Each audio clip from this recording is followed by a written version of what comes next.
Yeah, hello to all the viewers. Welcome again to the D Life channel, D Life India channel. I am Shashikant Iyengar, the host today. I am a D Life In member and also volunteer. And for those watching today's program, this is not a medical or nutrition advice. It is just sharing of information. And people are requested to take the guidance of their doctor and or a new low carb nutritionist for any change. I also wish to declare that there are no financials attached to this session and all are free of cost for disseminating genuine information. So this comes from D Life. So D Life is a community for Indians for something which is promoting the low carb nutrition for diabetes, obesity, PCOS, hypertension, and various metabolic syndrome. And D-Life has more than 250 success stories. And what is special about D-Life is we have more than 1,200 low carb dishes, which are Indian dishes. Because with low carb, everyone actually associates this with something like meat or fish. But then we have a lot of vegetarian population in India. So all these dishes are all suitable for what is called as India. Interestingly now, DLIF has also started a diploma course called as low carb nutrition, diploma in low carb nutrition. For those who want to, they can actually avail of it so that they can actually help others. So members, again, I wish to today welcome a very big celebrity in the nutrition space, and I wish to welcome Dr. Laurie Shemek. Welcome, Thank Laura, Dr. you, Laurie Joe. Shemek to Thank you India. for having me. So nice of you, really. So, Laurie, we have been, after you for the last 8 months. I know that you're very busy. Somehow it has been very difficult, and I really, we from D-Life, we really thank you for taking out this time Well, for coming truly and my pleasure, sharing really. your expertise in India. And for viewers, I just want to introduce Laurie.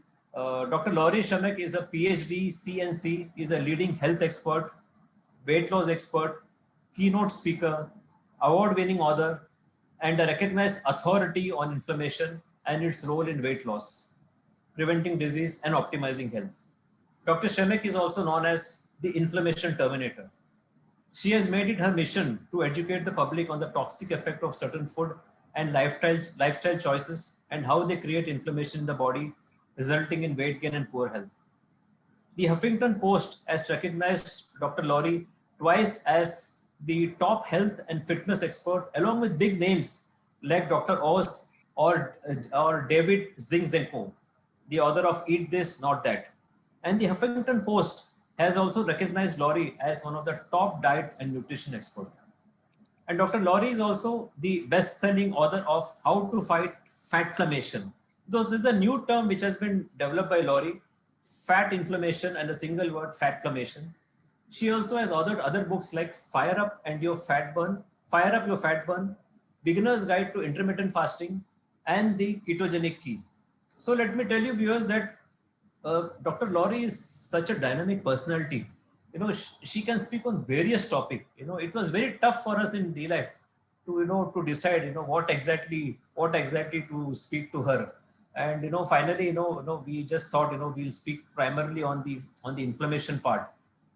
This is something which we closely associate, something on spices, how relevant it is to India, and most important of all is to fight or to speak on this less recognized condition called inflammation. So Laurie, so Dr. Laurie, so please tell us something about yourself, your background. Well, thank you for asking, and thank you so much again for having me. It's really, truly an honor. So can everybody hear me okay? You Fine, Laurie. okay? Okay, good. Yeah, so when I was raised by a mother, she had no support in her life. She had 3 young children. I was the oldest, and she was sick all of the time. And so I remember distinctly the choices she was making. And even as a young child, I knew intuitively she could do better, right? So she was eating a diet that was mostly sugar. She smoked a pack and a half of cigarettes a day. She was obese, and she was under chronic stress because she had no husband to rely on, she had no family, they were out of the state. And so you combine the stress with the poor lifestyle choices, and her health just deteriorated essentially. And so to make a long story short, she died at the very young age of 36, leaving behind 3 young children with literally nowhere to go. And so I remember very distinctly making a promise to myself that I was going to help as many people as I could with their health, and to let them know that they do have choice in life. We all have choice. And so that, I think, is always the underlying theme outside of my focus on inflammation, that is so important for people to understand, because no matter where you are on the spectrum of health and wellness, whatever you do that's healthier in terms of reversing inflammation in the body is going to benefit you. So I think, Laurie, I think you have come up with very tough circumstances, and you have reached such a pinnacle of success, and at the same time, you are helping a lot of people recognize something which is generally not discussed, that is inflammation. So it was a very tough situation you have come up, but however, today you are up fighting and helping all others. So, Yeah. so Dr. Laurie, please tell us, please tell us about something about inflammation. What exactly it is? See, for us, inflammation is something which we fall down, we get injured, and we get some swelling. But what exactly is the inflammation which you're talking about? Yes. So can you please help us? Yes. Absolutely. And so many people think that inflammation are just those sore knees, right? That my knees ache or whatever. And yes, that's inflammation, but there are really three types really of inflammation. And the first type is what you just referred to, is called acute inflammation. And that is a very necessary part of our immune system. It's what keeps us healthy. It keeps us alive, literally. So when you've cut your finger, or you have that black and blue sprained ankle, or that terrible head cold, that is acute inflammation. Even though it feels terrible, it's very healthy for us, okay? And so all of the effects, say, for example, COVID, the inflammation factor there, that's your body trying to heal that inflammation, okay? That's where you suffer the symptoms, unfortunately.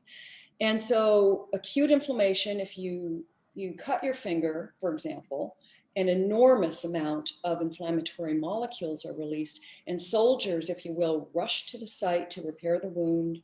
They repair the wound heals, the soldiers go away, the inflammation goes away, and all is well. Okay, so that's acute inflammation, and all inflammation is an immune response. And so the next type of inflammation is called silent or chronic inflammation. And this type of inflammation, its very name, silent, suggests danger, doesn't it? Because you don't know it's there. In fact, 75% of all people are walking around with silent inflammation, and they don't even know it. And so silent inflammation is the core underlying cause of most illness, disease, faster aging, and weight gain. And so you think about the core cause of underlying cause of disease, you think about heart disease, you think about cancer, rheumatoid arthritis, obesity, in fact. And the list really does just go on. It's pretty much all disease. It has its roots in inflammation. And so what we want to do is we want to tamp down and reverse this type of inflammation. We want to intervene. And so the next type of inflammation is what I term fatflammation. I wrote a book on it, and it is inflamed fat cells. Okay, this is a special type of inflammation that happens when we are overweight or obese. And what happens is we have 100 billion fat cells throughout our body, and they're all about the size of a period on the end of a sentence when they're healthy. But with the typical Western diet, such as in the United States, for example, it's an excess of refined processed foods, sugar, all of those types of foods are bloating the fat cell, and it's being stuffed with all sorts of compounds such as glucose, arachidonic acid, for example. And this promotes a fat cell that acts as if it's sick or infected. So it begins to emit inflammatory molecules 24/7. And this has a metabolic effect that slows down the metabolism, leading to even more weight gain. It's a vicious cycle, really. And so one thing to look at, it's like the silent inflammation of all cells, but the fat cells in particular are different because they are our largest endocrine organ. Okay. And so when you think of, silent inflammation, it's like having a sore on the inside of your body that never heals, where, it emits just a trickle of inflammatory molecules, where acute inflammation is an enormous amount, right? So there's a distinct difference there. So when we are overweight and our fat cells are inflamed, this inflammation circulates throughout the body and causing all sorts of metabolic health conditions, including heart disease and any other type of, as I mentioned, disease, most diseases. Yeah, so this means, Laurie, you are telling that inflammation being one of the possibly the root cause of most of the modern chronic disease, including obesity, or possibly it is one of the unifying factor among all the chronic disease. So, Right. The next question is, how do we recognize we are inflamed? One. Second, how do we measure inflammation? Because this is the second one is something, we are more keen to know. First of all, how do we recognize we are inflamed? You really don't know unless you're feeling symptoms such as, you're tired all the time, you're gaining weight. And these are signs of inflammation. You're more prone to illness, but the only way to really check your inflammation is to answer your number two question, is to get tested. And in the United States, we call it the C-reactive protein test, the CRP test. It doesn't tell you where the inflammation is, it just indicates how much you have going on in your body. And so we want that inflammation to be as low as possible. Ideally 4 and under is a good number. But another type of test is a sedimentation test. And also you can look at, if, for example, when you get your cholesterol screen back, your lab report, and it shows that you have high triglycerides, that may be an indication of inflammation for you. So, if you have a low HDL and you have a high triglyceride level, then you may have some inflammation going on. So always important to make sure that you know what it is, because if you know that you do have this inflammation, then you can do something about it. So that means, first of all, what you say is measure C-reactive protein. So that is available across the world, HSCRP or CRP test. So sedimentation test is something which you have to find out if it is available in India. I'm not aware. And then what you say is the next is lipids, cholesterol. So which is probably one of the proxy. So it's a proxy for inflammation. Yes, exactly. Because, there's arterial calcification, and that's all a result, as I mentioned, of this inflammation that occurs, right? And so if you have high triglycerides, chances are you're probably promoting poor heart health than if you didn't. So getting those triglyceride levels down, if you know what they are and they're high, get them down. With an anti-inflammatory diet, exercise is fantastic for doing that. That knowing, I know a lot of people are afraid to go to the doctor and they don't want to know this information. Yes, it is Shweta. He asked me if the sedimentation is sedimentation. Yes, sir. Yes. So that is available. That is available as a part of CBC. Fine. Yes. Complete blood count. Yeah, for clarifying. And so, but it's important to do it. It's, knowledge is power, and that's where that, is a great example of that. So you mean to say that we don't need to measure all those complex things like, let us say, IL-6 or interleukin White 6. blood They are also cells. inflammatory markers which are released by the fat cells, probably when they're inflamed. So, I think those It would, tests may not be available, or they may not be needed, if I'm not mistaken. yeah, it's difficult to really measure inflammation in defining where it is in the body. But if you have a higher white blood cell count, for example, that's an indication you have inflammation because there's some type of infection going on in the body, for example. So yeah, I think it's important to really take care of your inflammation, and there are very simple ways to do it. May not be fun a lot of times, we may not get to eat the delicious foods we're used to eating, but all of that changes as you know, Shashi. So, to put it very simple for all those who are hearing, listening. So, measure your HSCRP test, CRP, HSCRP, get the CBC done, see the RBC levels, see the ESR levels, and maybe the Yes. cholesterol panel, the lipid panel where we see the Right. triglyceride. That could be a good proxy marker for inflammation. And how do you feel? Even elevated blood sugar is also one of the inflammatory. Do you consider them also one of the inflammatory parameters, or is it just a symptom? What did you say? I'm sorry, I missed Blood that. sugar, elevated blood sugar. Do you consider Oh, that yes, as?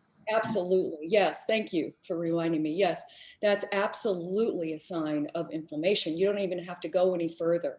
So if you have high blood sugar, there is what is called glycation going on within the body. And this is part of the reason why type 2 diabetes patients are always suffer from neuropathy and limb issues and nerve issues, is because all of those limbs and those blood vessels are being glycated. And so advanced glycation end products is what's happening. They call it AGEs for short. And this is like, to think of an example, an analogy for you. This is like, you've seen the brown crispy potatoes on the stove, right? Well, it's the caramelization of those potatoes, the crispy part, that is a result of proteins and sugars coming together. Okay, it's a biochemical reaction that occurs, and the same thing happens within our body. It's causing damage. It's causing damage, harm to the structure and tissues within our body. Every area is affected. And so, eating a lot of sugar, for example, or having high blood sugar, can lead to wrinkles and sagging skin. And because we're changing again the nature and structure and function of the tissue. But it's not just happening on the outside of our body, it's happening on the inside of our body as well. And so this is one of the main reasons we want to get this sugar down to an optimal level, because it's inflammatory, for one. It's called the Browning effect or AGEs, the Maillard effect. There are different names for it, but suffice it to say, we do not want it. And it promotes faster aging. So, you know what type 2 diabetes does. Its roots are inflammation, and it promotes vulnerability to really a lot of immune issues, diseases, and more. So thank you, Laurie. So that now we learned what is inflammation and how do we measure. The next step is how do we resolve. How do we take care. Do we take a pill for inflammation, or is there other way? Is there a nutrition way? So how do we resolve this? Well, my recommendation is not to use medication unless you absolutely have to, right? And if you do, you can mitigate some of the negative effects of the medication, such as ibuprofen. And but ideally, what you want to do is you want to overall live an anti-inflammatory lifestyle.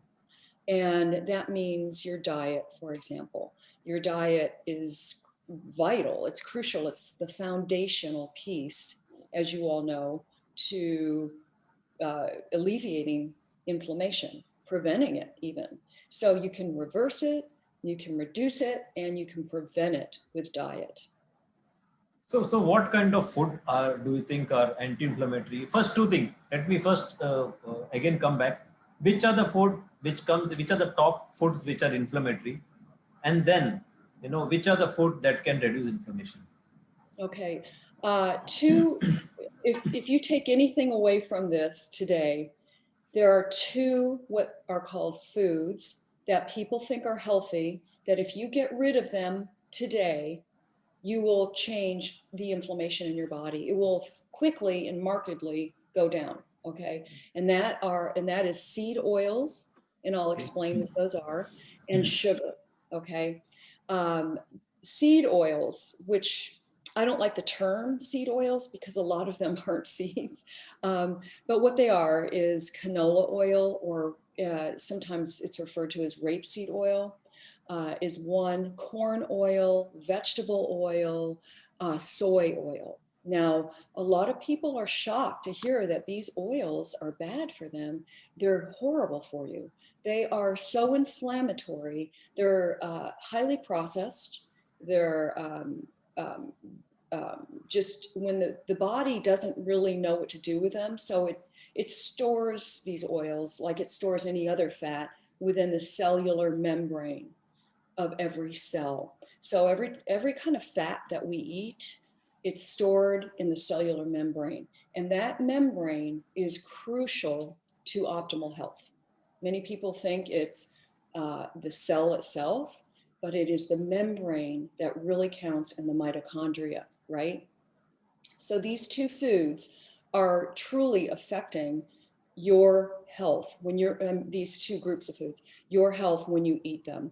The seed oils, or the refined process oils, are also very high in omega-6. And now omega-6 is an essential fat, but we tend to get too much of that fat in our diet. So that creates an imbalance between omega-3 and omega-6. We want it to be ideally 1-to-1 omega-3, omega-6, right? But I do not have a problem with foods that have omega-6 in it. And as long as you are balancing it with omega-3 in your diet, okay? But the problem with these refined oils is that they're in most every packaged processed food product. Same with sugar. And guess what?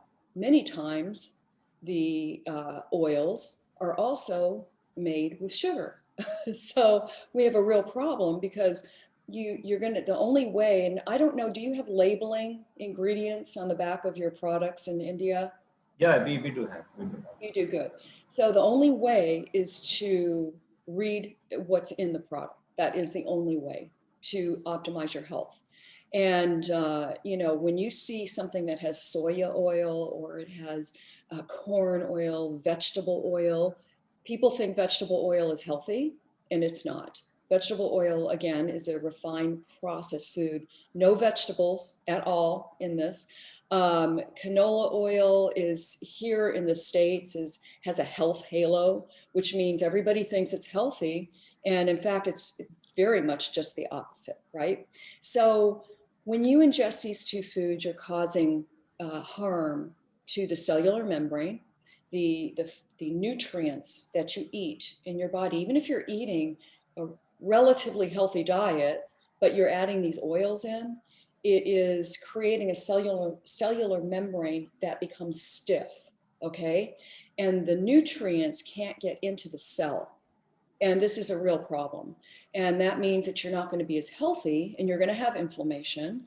And and then sugar as well is a problem, because sugar harms the mitochondria in our cells.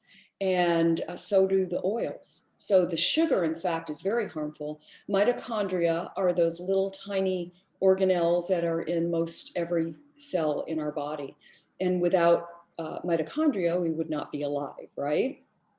So we have mitochondria that are not functioning well. And in order to age well, in order to have optimal health, to have a lot of energy, to have a leaner body, you have to have a lot of mitochondria and very healthy mitochondria, okay?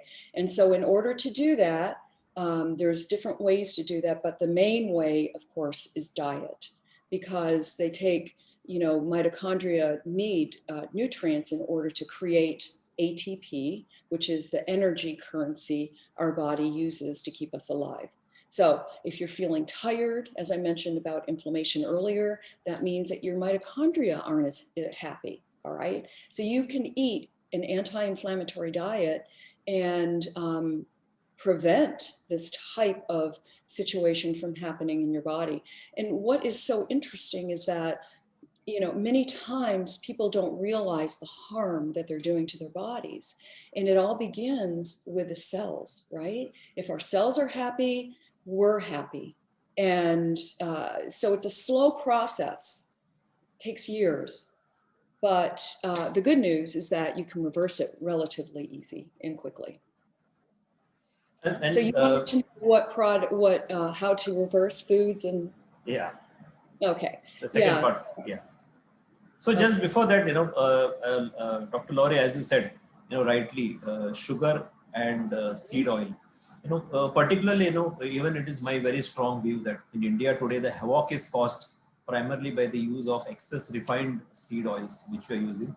This is far cry from our ancestral fats. We were using earlier ghee, butter, or maybe some cold pressed couple of oils, maybe sesame, peanut oil, or mustard oil, which is now replaced by all this, the processed food contains mostly cotton seed oil.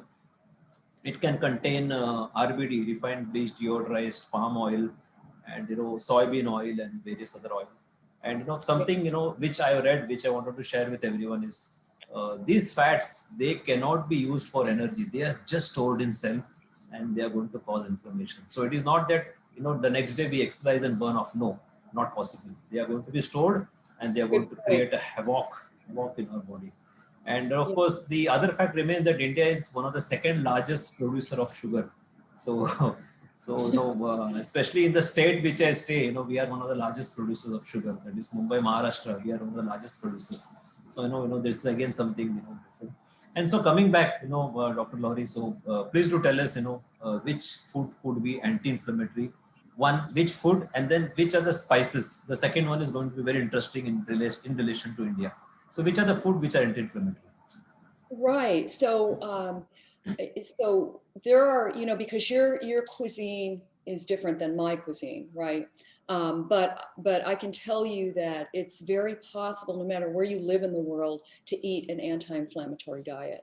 And the problem is that we're, of course, as we just discussed, eating a diet very high in processed refined foods. And I want to stress that it's very important to stay on top of what you're eating, because the food manufacturers, their main job is to make money. Okay, so they hire actual food engineers to create foods that you love and you don't ever want to give up. And that's the problem we have going around globally. And so, but you do have choice, as I mentioned in my intro, is that, as my mother didn't realize she had choice in life, and as many people don't feel like they do, you really do. And so what you need to focus on are healthy foods, whole foods. That's the key, okay? Don't buy processed food, junk foods, fast foods, none of that. Do not buy those two types of foods I talked about, those oils and sugar. Make sure you eliminate those. And people say, oh, moderation's okay. Well, it's not, because those are harming your cellular health, okay, immediately.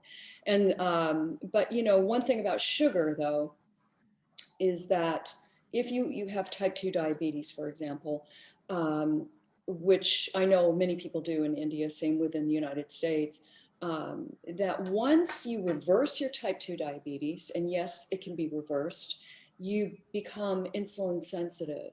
And when you become insulin sensitive, you can add back foods that you find are tasty occasionally. That's the good news, okay? But foods that are great for us are anti-inflammatory foods such as wild fish, salmon, and rainbow trout. I hope you have you use some of these. I know you do, but you get the picture. You want healthy seafood because it has omega-3 fat. And remember, we need that omega-3 fat to balance out this omega-6, omega-3 ratio. And so we want to add in fruits that are really nutrient rich, but we want low sugar fruits, because if you add in too much fructose and juices, for example, many people think are very healthy for you, despite that they do have a nutrient profile that's high, it still is not healthy for your liver, not healthy for your cells in the body. Fructose, fruit sugar, is only processed in the liver. And then if you're eating too many carbohydrates, you're adding juice to that, excess fruit, even whole fruit, you are storing fat in your liver. And that's a real problem in terms of metabolic health. That means that you're going to have, potential type 2 diabetes, high blood pressure, belly fat, for example. These are conditions resulting from too much fructose. I have a client that he was using honey in his tea, and he was using an enormous amount of honey every day. Every time he had tea, he would just put an enormous amount. And his triglyceride levels were skyrocketing. They were through the roof, as we say here in the States, very, very extraordinarily high. And I realized when I investigated, it was his honey use. And so he stopped using that honey, and his triglyceride levels went back to normal. And so this is an example of using too much fructose. Honey has fructose in it. So yes, you want low sugar fruits like berries, and I don't know if you get kiwi there. Kiwis are great, apples are great, but you want to pay attention to not too much fruit in your diet unless you are insulin sensitive. If you have diabetes, be very careful of the excess fruit. And then you want to add in oils that are healthy for you, such as avocado oil. Olive oil is fantastic. In fact, of all the research I've seen, avocado oils are truly, olive oils are literally the king of oils, in my opinion. And in fact, olive oil has been shown to heal that cellular membrane that I was referring to earlier. And remember that the types of healthy fats we use become part of the cellular membrane, that very important piece of the cell. And so when you're using oils like olive oil or ghee, for example, you are creating a cellular membrane that's excellent, that is very healthy. And so you want to use, healthy oils, healthy fats like avocados and nuts and seeds are very good for you. And butter is fine too. If you like butter, it contains butyrate in it, just as ghee does. They're just made differently. And so those are examples of healthy fat. Nuts and seeds are as well. And so with grains, many people have a sensitivity to grains. And so I really don't recommend them because they can also spike blood sugar very high, depending on who you are. If you have if you've ever used a glucose monitor, you know that for everybody's different in terms of how they respond to certain foods. So, but I don't generally recommend a lot of grains. Once in a while is fine. Legumes or beans are great. Lentils are fantastic to use in your diet, but there's a caveat I want to mention, and that is to be careful where your legumes are sourced from, because glyphosate is sprayed indiscriminately on grains and beans and lentils, for example.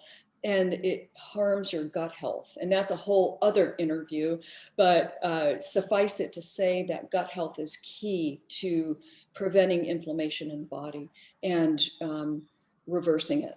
Okay, but so the glyphosate is literally killing the good bacteria in your body that you're ingesting. So just as a reminder for people to be careful, if you can, use organic. So I And so think, what am I yeah, missing? yeah, sir, What, carry on. Sorry. oh, I was just going to say, what am I missing? I think, did No, I no, get all the good? I know. I was just going to ask how is coconut oil, because we were into these fats. Because in India, ghee is the contribution of India to the world. So ghee has originated in India. We use a lot of Yes. butter, Oh, I and love it. You know, I have a friend of mine, he lives in India, and he sent me a huge container of it. And it was, I forgot the type of cow. Healthy? Is that healthy cow? we have gir. I think the common gir cow, we say the local Indian cow, the A2 cow. So Yeah, that. it's absolutely Yeah, delicious. yeah. You And know, I love then, it. what is your opinion about coconut oil? Because that is again, that's Coconut very oil local. is, Yeah. yes, fantastic. And it's, there's so many benefits. Every area that of health, it benefits your brain, your gut, even your skin, your inflammatory levels, it brings it down.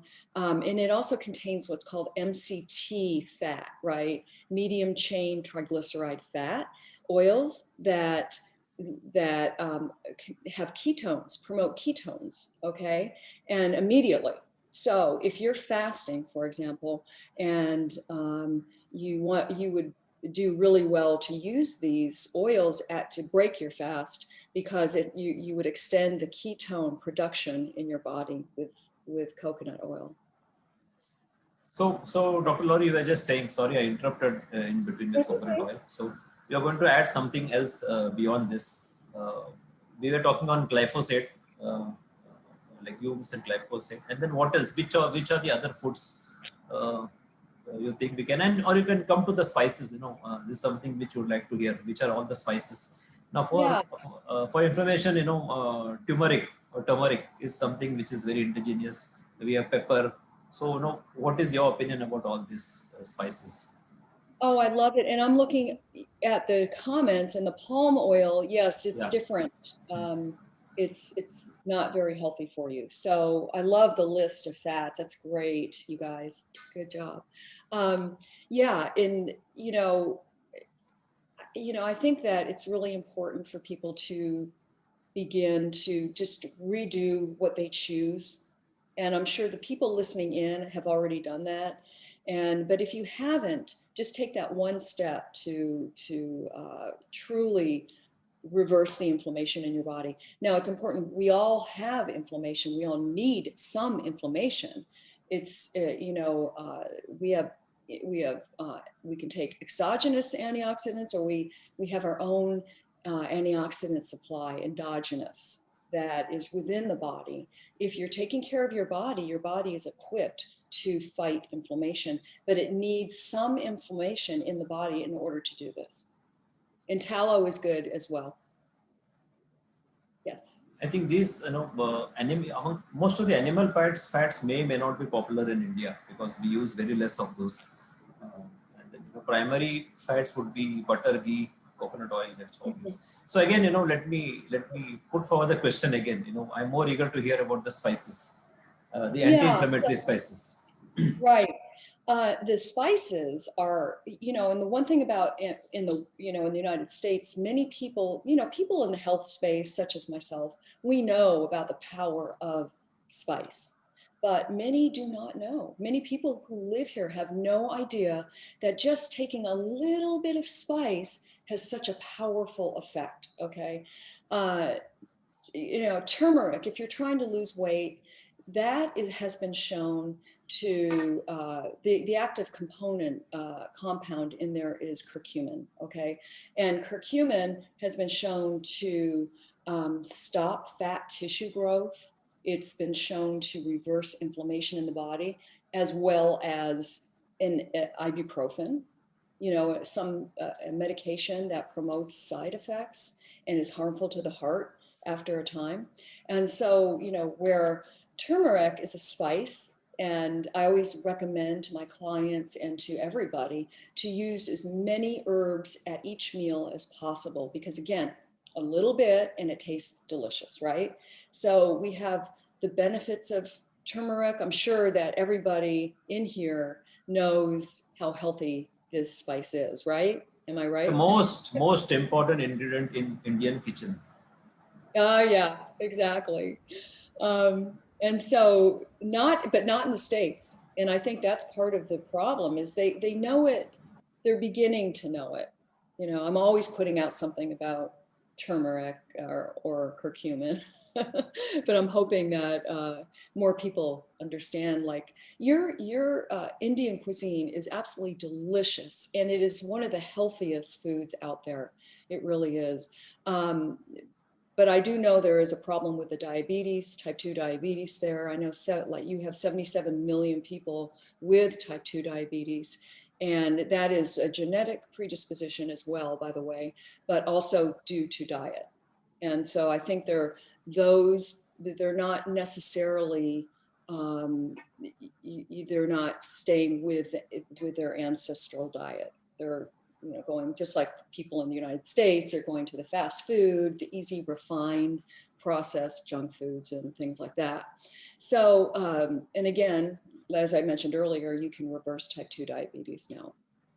So, but yes, so other herbs outside of that, and we know, and also I have a company that I'm not affiliated with, but they have biocurcumin, I think it's called.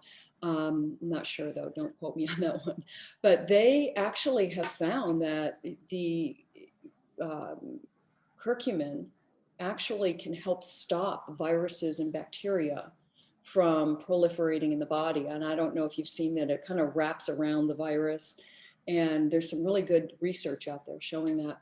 But anyway, there are other spices outside of that, but you really, if you want a spice that does it all, that's the one. Turmeric is like, it. There are other spices. We have oregano is fantastic. If you ever get a cold or you're sick, and you put a couple drops of oregano oil, it's very strong though. It can actually heal you much quicker, but it's also very protective, anti-inflammatory, just like turmeric is as well. Rosemary is another one. Rosemary is excellent. I don't know if you use a lot of that in Indian cuisine. We don't use, but now it is available because Okay. these things are either grown locally or imported. So now it is available in all major cities. So people tend to use it. Yeah. Otherwise, let me tell you, our indigenous, our local ones are turmeric, peppercorn. We have ginger. These are the. What is your view on ginger? Oh, I love it. I think it's excellent. It's one of those, again, that it has so many health benefits, and it's a root, as you all know, and it's just a little bit goes a long way. So we all know gut health is important. It optimizes gut health, reverses inflammation in the body, joint pain, just like turmeric does. And black pepper, the compound pepperine in black pepper is really, really powerful and potent in reversing inflammation and fat loss as well. So one good thing, a lot of these spices promote fat loss, and they do it very effectively. And again, just a little bit is all you need. So just trying to think what other spices are available. We also use cumin seeds. You use what? Cumin, cumin, Oh, yeah, cumin seed. cumin. Yes. That's fantastic too. Black cumin. And cinnamon. Yes, cinnamon is excellent. I use cinnamon every day in my yogurt. I use it to balance my blood sugar, just as to optimize cellular health. Because when you're insulin sensitive, it is a marker of optimal health. So I would say perhaps the best marker of optimal health is insulin sensitivity. And cinnamon is fantastic in doing that. It keeps hunger and cravings away. It balances blood sugar very effectively. So, and it's delicious. How can you go wrong? As they all I, are. I think there are documented studies on cinnamon actually that it improves blood sugar, and we can very freely use it in our either Yes. in our food. Some people have cinnamon tea or whichever they can. Yes, cinnamon is fantastic. Very healthy. Yeah. And what is the role of all these spices in immunity again? What do you feel? Uh, what could be very optimal for raising our immunity? This is something which is the current situation which we have. What do you think? How do we raise our immunity? Yes, I would add to my medicine cabinet to boost immunity. Number one, curcumin, so or turmeric. Though that is by far one of the top ones. Rosemary, you have access to it now. It Yeah. is fantastic. And thyme, thyme Yeah. is excellent as well. Just trying to think. And pepper, black pepper is wonderful. Um, I'm trying to think. I can't think of anything else that it would be as, I'm sure I'm missing something, but those are my top choices. Absolutely. Coming to again maybe other than spices, these supplements. What could be what is your view on various supplements which are available? What could be useful? Just to quote an example is berberine. That is something we just talked about quite a lot, being an AMPK activator and all. So, what is your view about a couple of few supplements? Yeah, I firmly believe in supplements. I believe in terms of, when you talk about longevity and slowing aging, you are optimizing cellular health. So again, it is so important to optimize that cellular health, get all those uh, compounds out of your diet that harm your cellular health. And once you do that, you are good to go in terms of slowing aging, right? So I believe in targeted supplementation. I actually put out a tweet about it this morning, Yeah. and I kept getting the question, what do you mean targeted supplementation?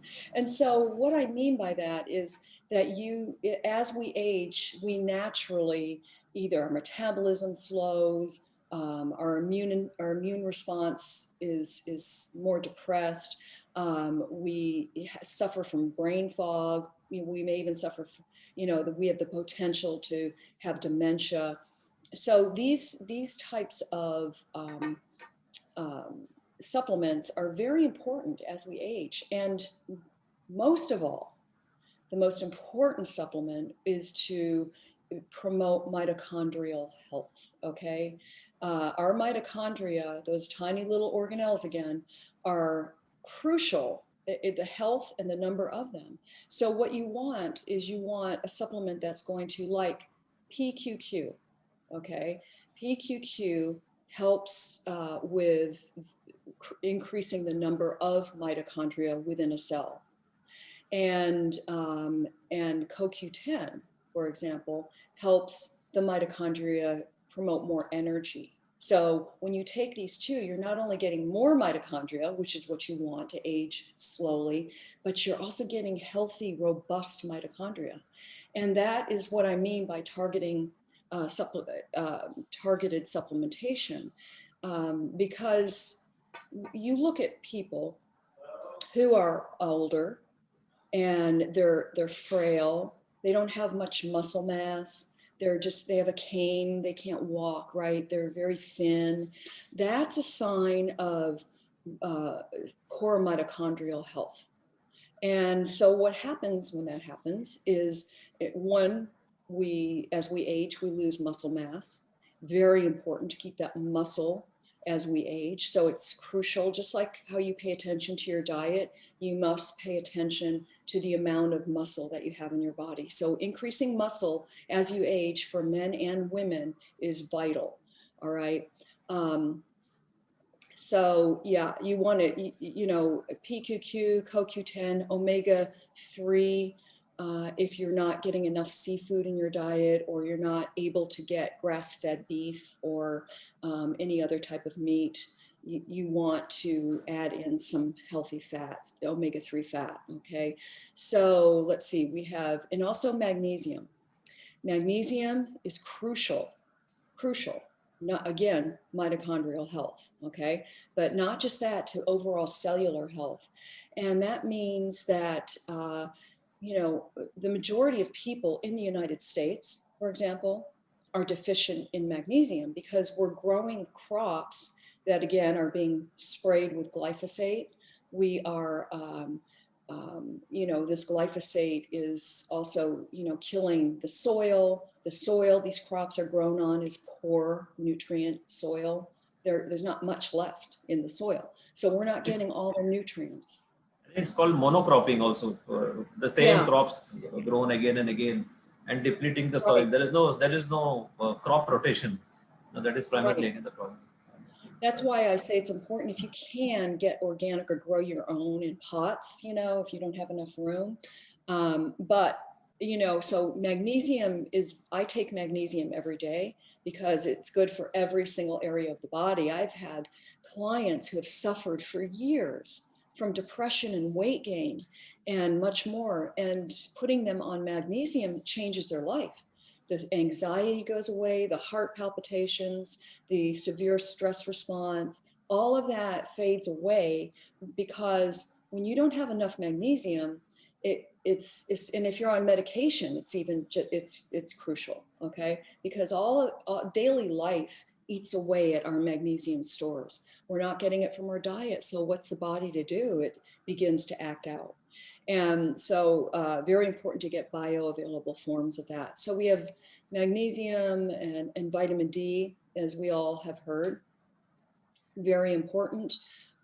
Zinc is another one that's extremely important to add into your diet. And I'm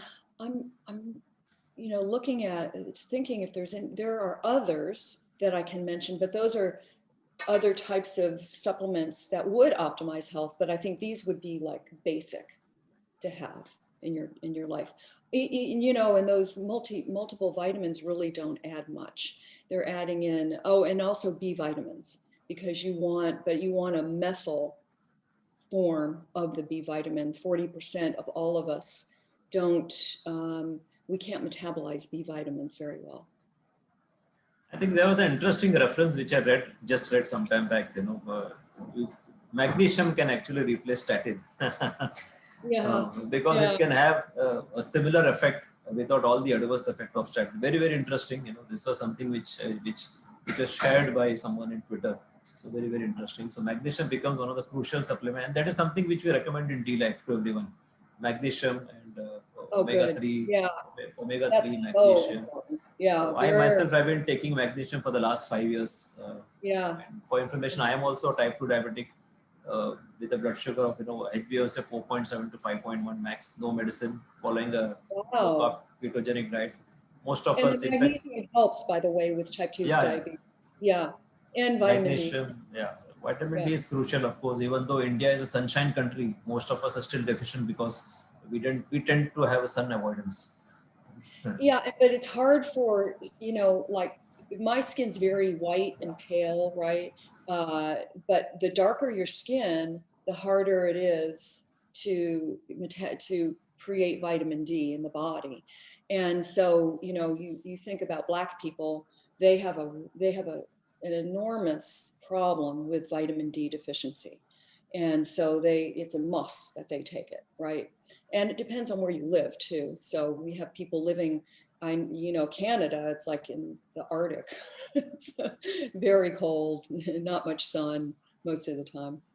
So fine. So some of the important, the food to avoid, which you told, which causes inflammation, are sugar and the refined seed oil. What is, there's one more factor is, what about the refined flour? That is something which is again, so I'm sure they must be. And that's a good point. And that's part of, what I'm talking about, the junk food diets, the refined processed toxic foods, right? The white flour is metabolized just like sugar. And the only saving grace is that it has maybe 1 gram of fiber per serving.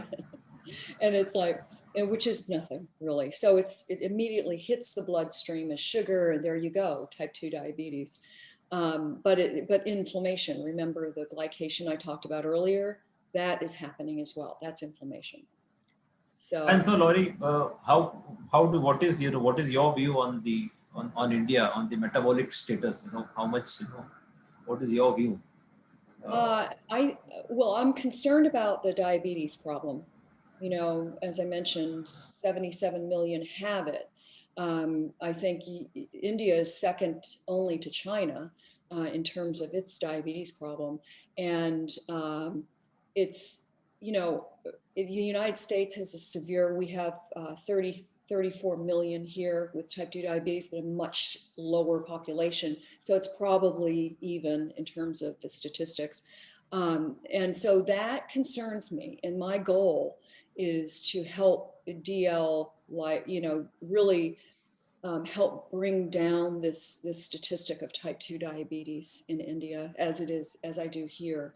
And I really want to, to be of assistance in that, because, it's a devastating disease if it's allowed to continue. My husband has an employee who just had his lower leg cut off just because of his type 2 diabetes.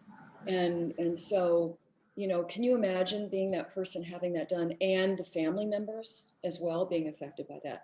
So really important that we definitely focus on that, and low carb is the way to go. The ketogenic diet, I've written a book on all of this, and one on how to intermittent fast that will help promote insulin sensitivity. Low carb and will as well, and ketosis, any type of ketosis, which my last book talks about, such as exercise, the ketogenic diet, ketone supplementation, any type that's available, that gets you into ketosis is anti-inflammatory. It's an anti-inflammatory state, and it keeps your blood sugar down. And also, exercise we didn't talk about, but that's, again, very important part of optimizing health. But, as far as in the cuisine in India, I don't have a problem with at all, as long as you're choosing whole foods and not junk foods, right? Keeping that carb content down, which you're helping with, Shashi and Anu, you guys are, and all of you are doing a really good job at doing that. But yes, I see hope, because I see your organization is really taking action on this problem.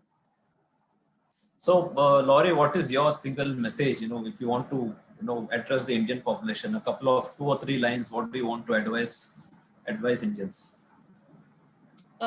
Just advise people like 3 things, for example, so I personally would love for you to just take away those, stop using those 2 types of foods, the refined processed oils that I mentioned earlier, and sugar. And as I mentioned, just those 2 things is going to markedly, powerfully drop your, not only your risk of disease, but your inflammation level, okay? And your weight is going to drop as well. All those oils are just dangerous. And when you combine them with sugar, it's not good. So that is one takeaway I would recommend. And the other one, again, is to reaffirm what I mentioned earlier, which was choice. We all have choice in life. And yes, when we eat these foods, we don't feel pain immediately. We don't feel queasy, maybe some immediately.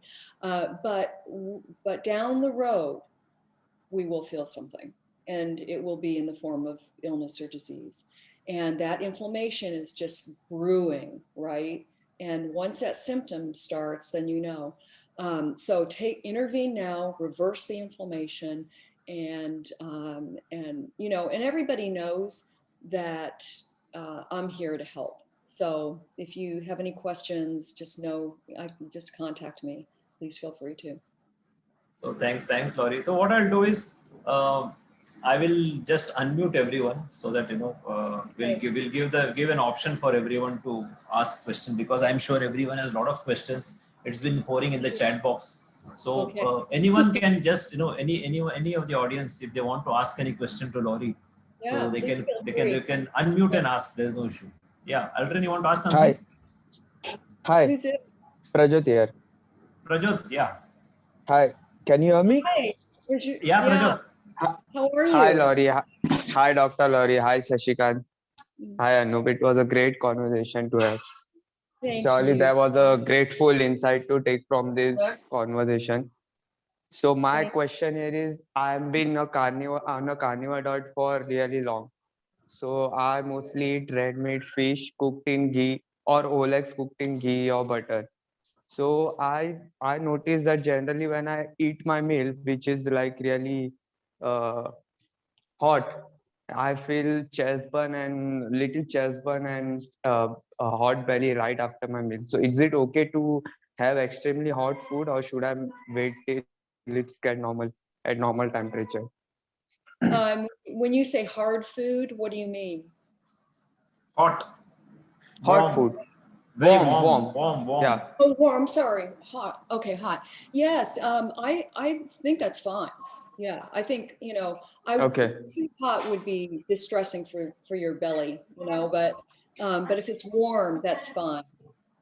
But Okay. not Okay. what he means is probably it is more warm, it is hot. That in terms of temperature, not in terms of spiciness. Yes, in Is it terms of advisable to temperature. have very hot food in terms of high temperature? That's what he wants to ask. Okay, yeah, I definitely agree with that. Yeah. So keep your food, spicy is okay for you, but if it's temperature hot Yeah, yeah. might be distressing for the stomach. Is that, Okay. Okay. is that what you're asking? Yeah, that's what he's Yes, asking. yes, yes. That's what I'm asking. My Oh, second question, I have a second question. My second question is, can inflammation reduce the uptake of calcium into our bones?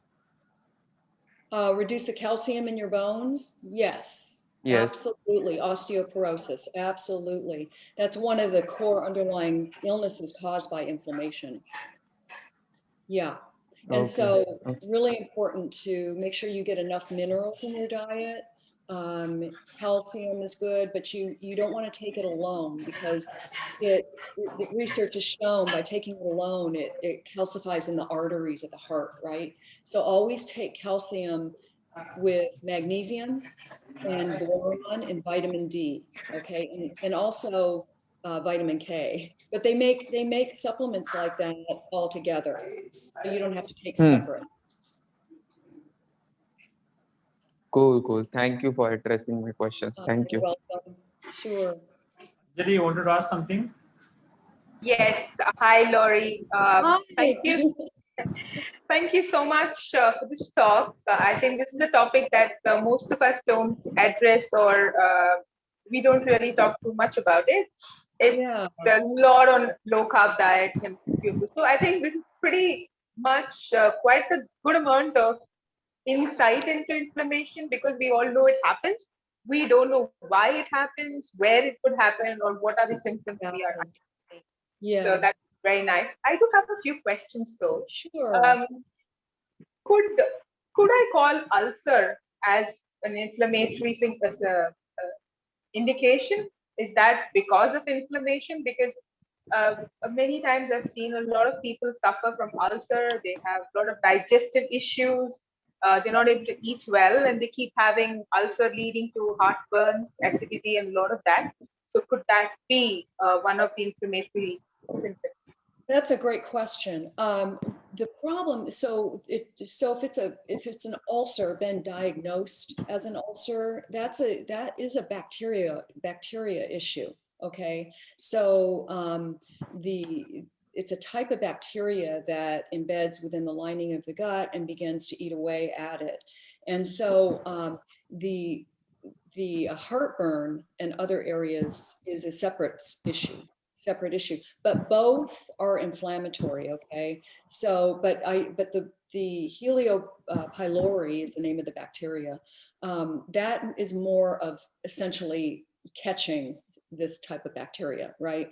But lifestyle choices, the types of foods you eat, and your vulnerability, your genetic vulnerability can set you up for heartburn. And so there are some really great supplements out there.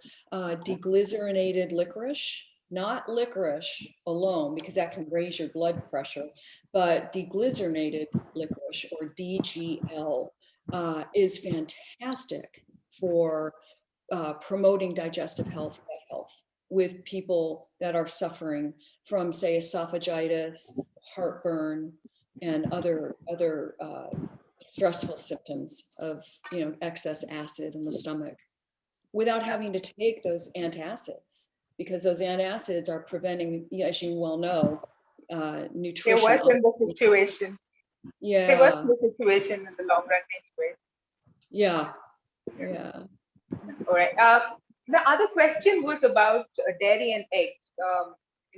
Because that is a major part of our low carb diet, and that's also a source of quite a bit amount of nutrients, proteins, and fat. But there are a few places where we keep talking about dairy, eggs being inflammatory, because especially dairy, like milk or cheese, causing inflammation because they're not something that human species should have, or we're the only species who are dependent on it, and therefore they don't agree with our system. So how true is this, or is it all just a myth?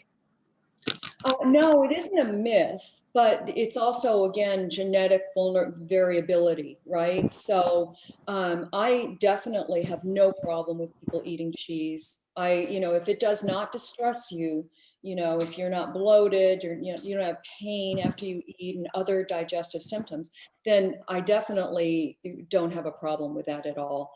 Eggs, I don't either, because eggs are, it's like nature's multivitamin, really. Very, very good for you.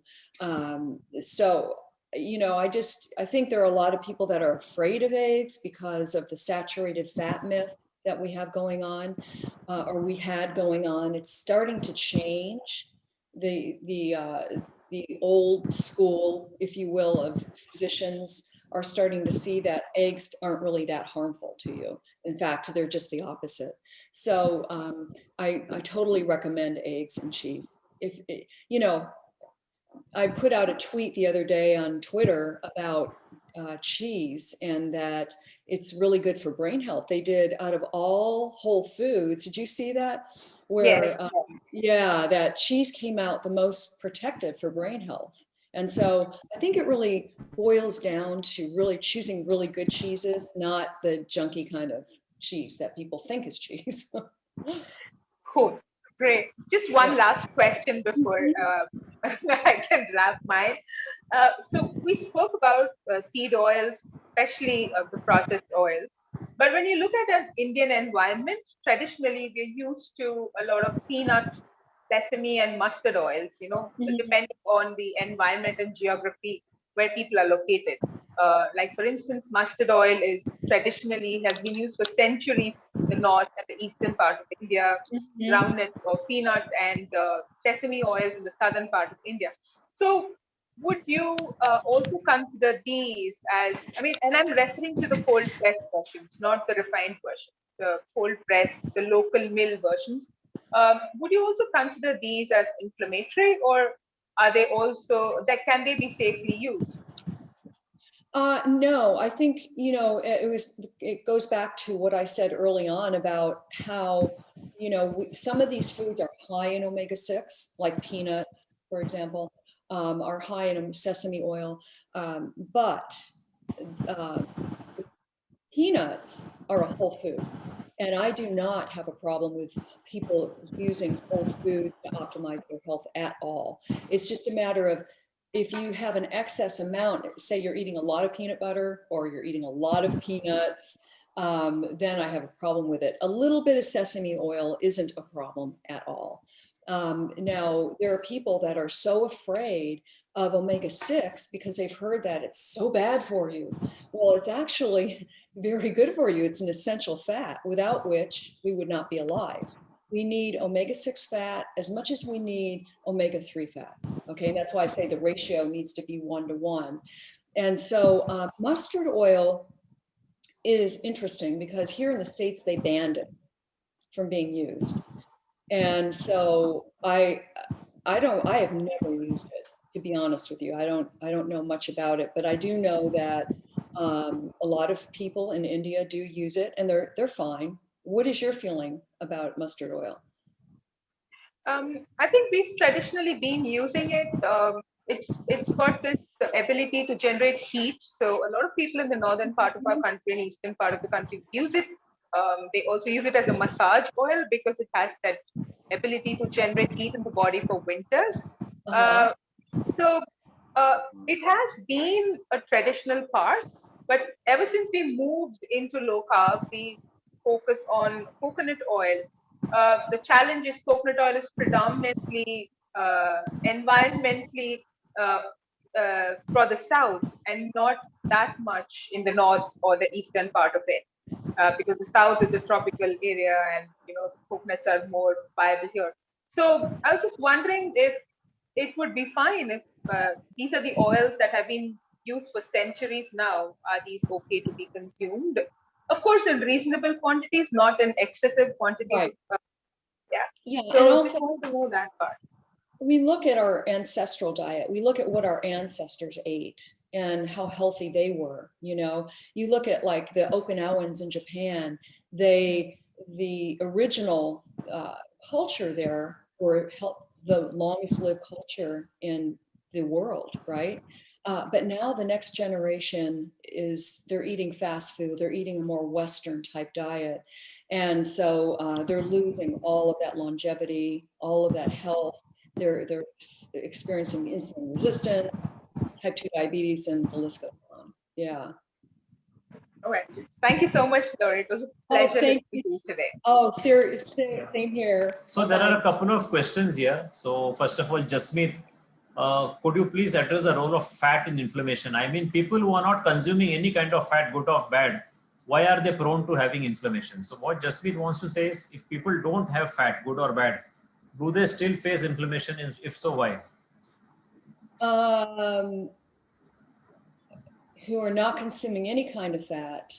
Still, do they face inflammation? Yes, if you're not consuming fat, then you are not able to have optimal cellular health because the body needs fat in order to produce hormones, protect your brain. In fact, cholesterol, we need cholesterol as well. So many people are afraid of cholesterol, but you need that fat for the membrane of the cell that I keep mentioning. So that's why the low fat diet was I don't know if you all experienced it in India, but here in the United States, we went through a period of time where everybody was eating zero fat. It was called the low fat era. And which is what we're seeing as part of that. Now, the obesity is just part of that because people ruined their cellular health, really, during that period of time. So you need fat, absolutely. That's a good thing, though. And I think what is lesser known is cholesterol is actually a potent antioxidant and potent anti-inflammatory. I think we don't know this. We see cholesterol as an enemy. So this is a sad part. So there's one more question asked by Anup. What exactly is See, CoQ10, we have found in our community, CoQ10 coenzyme Q10 works very well for certain non-specific pain. People may have some back pain or maybe some joint pain. When we supplement them with coenzyme Q10, like 200 mg twice or thrice a day, it is so fantastic. The pain just goes away. So Anup wants to know why it happens. Do you have any information why exactly it happens? Possible answer for this? Yeah, because when the mitochondria are distressed, then this is an important point because when the mitochondria, many people think its primary function is to create energy, right? Well, actually, its primary function is as a sensor of what's going on in the body cellular wise. So it communicates to other cells, cells communicate to it. If it senses distress, then there's a problem, and it's what we call the cell danger response.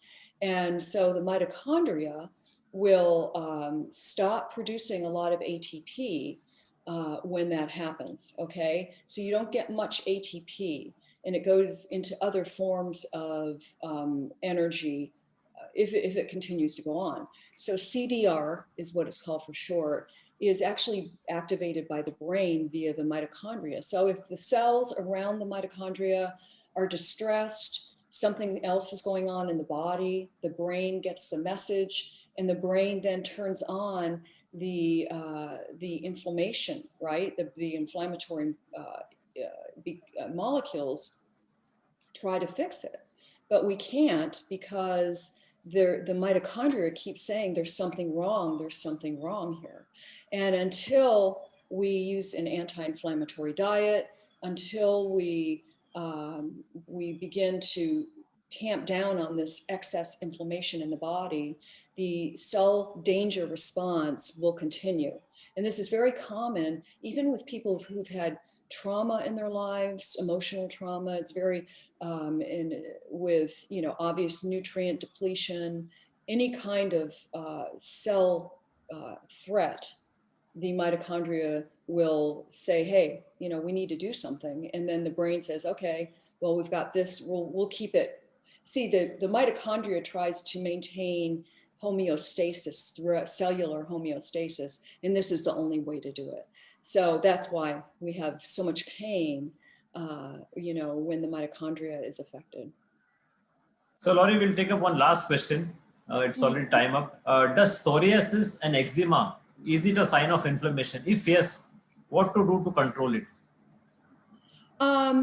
Yes, it is a sign of inflammation, and it's a very challenging one because, you know, the body, when some inflammation is, you know, it's like upset with the body, right? To put it in a way where people can understand, it's, you know, the body attacking itself really is what's going on.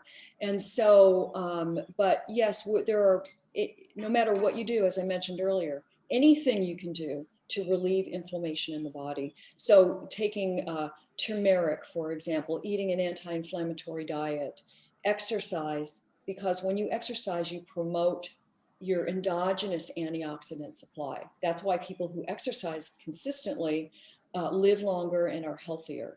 And so, but there are, you know, ways to live with psoriasis and any kind of eczema and help mitigate it, help improve it. I think that's all. So we will end here, Laurie. So on behalf of D-Life. Oh, sorry, Yeah. Shashi. Yeah. I think we had Byron raising his hand a little while earlier. Okay. So maybe Yeah. if we could accept one question from him. Yeah, Byron. Is he there? You have any question, Byron? Anybody else? Please feel free. Fine. I think that's all. He has raised a hand, but there was no question. Fine. Yeah, thank you very much, Praveen Yadav. Okay, fine. So Laurie, let's conclude. And, you know, on behalf of D-Life and on behalf of India, on behalf of all the audience here, I'd like to thank you. You have taken time to spare and, you know, share all your knowledge and expertise with us. And the critical part is you gave us a lot of information on inflammation. So, you know, which is something, you know, which is very, very critical to us. You did that very well. Thanks, Laurie. Thank you very much. Thank you. Truly, it's been an honor to be with all of you today. So thank you very much for having me. Thank you very much. Thank you for your great questions, everyone. Thank you.